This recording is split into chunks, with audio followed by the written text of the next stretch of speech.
that there are teachers and administrators that are finding alternative ways of addressing student misbehavior. And the data shows that too. We can look from the 2018-2019 school year.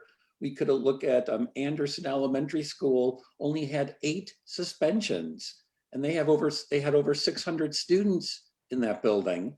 Wrightsboro Elementary has 550 students, but they had 171 suspensions. Something is horribly wrong here. And even a school that has a lot of suspensions, that doesn't mean that every student, or I'm sorry, it doesn't mean that every teacher is using that as their strategy.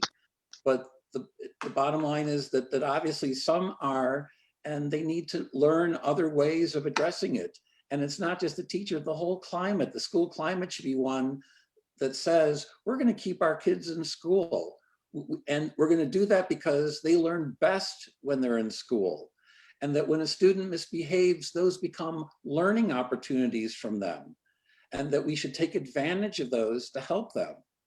But this disparity between some schools only having a handful of suspensions and some having over 100 just shows that there's a problem here. The same way that some schools based on test scores are rated as A, and other schools based on test scores may be rated as D. How does our school board sit at the dais and celebrate all the successes at the beginning of every meeting that are happening, and not mention that we have a crisis here?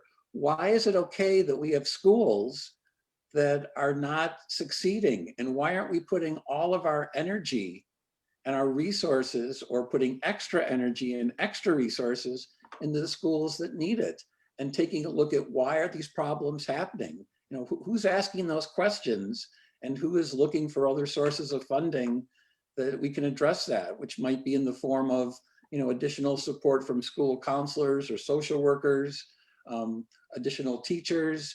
It just seems as though that people, or the school board, is accepting this as being the way it's always been. And we're saying it has to stop, and it has to stop now.